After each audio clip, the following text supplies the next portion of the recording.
Eduardo Bolsonaro is the son of Jair Bolsonaro. He's a Brazilian politician, lawyer, and federal deputy representing Sao Paulo, and he joins me now. So, Eduardo, you and I know each other well. We have watched your country go through great successes during your father's administration. We've seen some of the backsliding under Lula. What's your reaction to these new charges against your father? Yeah, actually, for the American people, it's not hard to imagine because the lawfare that we're facing down there in Brazil is the same lawfare that Trump faced here. I usually say it's the same virus. The difference is that we have less antibodies in Brazil, which make things harder. But I really believe that we have a chance because with Trump here as president of the United States, you have not only a new wave all around the world, going down with prime ministers and raising other people from the right wing, but also, for example, the USA. USA, like Mike Pence said, if USA does not exist, Bolsonaro would still be the president of Brazil. So, do you believe that? Do you believe if they didn't exist, that Lula would have lost the election? 100%, 100%. Because how Mike Pence described the way that the money of your money, taxpayer, American taxpayer, was going to Brazil, it was to teach judges how to persecute their opponents, indoctrination in the media, coordination. If all of that they usually accuse us to do, actually they were doing. So it's unbelievable. That's why it explains how my father goes to the streets, even still nowadays, going to the streets. Everybody stop what they're doing to go there and ask for a picture, be together with President Bolsonaro. And Lula, I challenge you, try to find, ask someone from your team, try to find on YouTube, Google, whatever, a video of Lula going to the streets full of people. They don't have it. How can I explain that? Well, the public polling seems to indicate if the election were held today, your father would defeat Lula. He's more popular, and in the polling we've seen, it'd be about a 5-point swing. Does your father plan to seek the presidency again if he's allowed to? Yes, we have to overturn inside of the electoral court, because in Brazil you have the Superior Electoral Court, and they decide who can run, who cannot run. So my father, right after he stepped out from the presidency, this court said that he cannot run. Because two things. Because he met 40 ambassadors and did a live stream. It was actually a press conference too.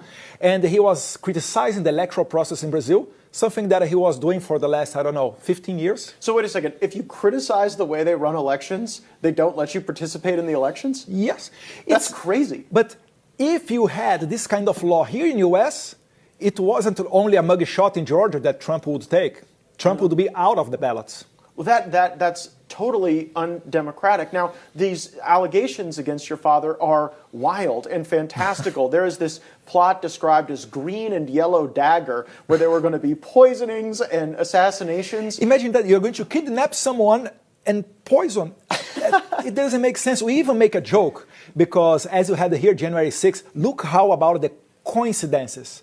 I mean, here in the United States, the left, the radical left, they create the ideas. And then they were testing there in Brazil, Colombia, Peru, even Albania, if you take a look there, Romania. And as you had the January 6th here, we had the January 8th in Brazil. Almost the same thing. And they say that my father was behind the scenes controlling the people. But wait a minute. They were trying to do a coup d'etat in January. January in Brazil is like August here. It's a whole vacation in the capital. In a Sunday, even Alexandre de Moraes, the justice for the Supreme Court, he was in Paris. And my father was in Orlando, in Disneyland. So imagine that. When you are not president anymore, you send elderly and ladies unarmed to do a coup d'etat in a moment that there is no one in the capital. And while they were there on the Congress or around our White House, Jair Bolsonaro was texting, go back home, don't do that. This is the big dictator of Brazil that now the Attorney General is asking for 38 years in jail for my father because of that. And we cannot expect a fair judgment because all of the justices that are going to judge my father, they are appointed by left-wing presidents, Lula and Dilma, plus Alexandre de Moraes, which is a personal enemy of Jair Bolsonaro. Yeah, it seems in Brazil like the judiciary would be like playing a football match, but the referee is wearing the other team's jersey at the same time. And given the concerns you just expressed about an unfair system, do you think your father is going to have to do extended time in prison? I think there is a possibility for that. We have to find a way to stop with Alexandre de Moraes. And we also have other opportunity that is inside of the Congress. There is a bill talking about amnesty for everybody from January 8th. So it would for sure include my father. I mean, has nothing with that, but as they are charging him because of that. So we have these possibilities. Do you think that will pass in the Congress? I think we have a good opportunity, a good chance to do that. We have a new speaker at the House who is supporting us. In the Senate is so-so, but I think when you are proving the House, put the people on the streets, March 16th, we are going back to the streets because of that too.